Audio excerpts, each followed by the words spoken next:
AC కొనాలి అనుకునే వారికి బిగ్ షాక్. ఫిబ్రవరిలోనే ఎండలు మండిపోతున్నాయి. అలాంటిది ఇంకా రాబోయే రోజుల్లో ఎండ తీవ్రత ఏ విధంగా ఉంటుందో ఊహించుకోవచ్చు. ఈ తరుణంలో ప్రతి ఒక్కరూ కూడా వాళ్ళ ఇళ్లలో ఎయిర్ కండిషనర్ పెట్టుకోవాలి అనే ఆలోచన ఖచ్చితంగా ఉంటుంది.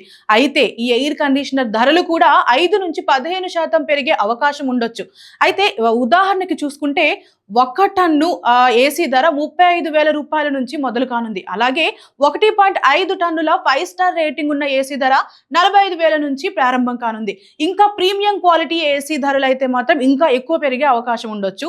సో ఈ తరుణంలో వోల్టాస్ అండ్ అలాగే బ్లూ స్టార్ కంపెనీలు ఏవైతే ఉన్నాయో ప్రముఖ కంపెనీలు వీళ్ళ ఏసీ రేట్లు కూడా పెంచేశారని చెప్పుకోవచ్చు. అయితే ముఖ్యంగా ఏసీ రేట్లు పెరగడానికి గల కారణం ఏంటి అనేది మాట్లాడుకుంటే ముఖ్యంగా 3 పాయింట్లు ఉన్నాయన్నమాట.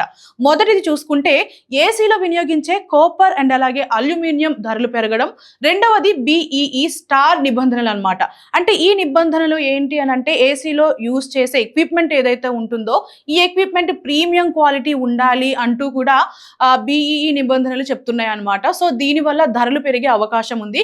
ఇంకా మూడవ నిబంధన చూసుకుంటే మన భారతదేశపు రూపాయి ధర విలువ తగ్గిపోవడం. దీనివల్ల ఏంటంటే దిగుమతులకు ఖర్చు ఎక్కువ అవుతుంది కాబట్టి వీటి దృష్ట్యా కూడా మన ఏసీ ధరలు పెరిగే అవకాశం ఉంది. సో ఈ తరుణంలో ఏసీ ధరలు పెరుగుతున్నాయి కదా అని చెప్పేసి కస్టమర్స్ కూడా తగ్గే అవకాశం లేదు. సుమారు 15 నుంచి 20% వరకు కస్టమర్లు ఈ సంవత్సరం ఏసీ కొనే ఆలోచనలో ఉన్నారంటూ కూడా ఏసీ కంపెనీలు భావిస్తున్నాయి. సో ముఖ్యంగా కస్టమర్స్ కూడా ఇన్వర్టర్ ఏసీల మీద మగ్గు చూపిస్తున్నారు అంటూ కూడా నిపుణులు చెబుతున్నారు. అయితే వినియోగదారుడు చేయవలసిన పని ఏంటి అని అంటే ఏసీ ధరలు ఇంకా పెరిగే లోపే ఇప్పుడే కొనుక్కుంటే మంచిది అనేది ఇంటర్నల్ టాక్ అన్నమాట. సో ఇది ఇవాల్టి అప్డేట్.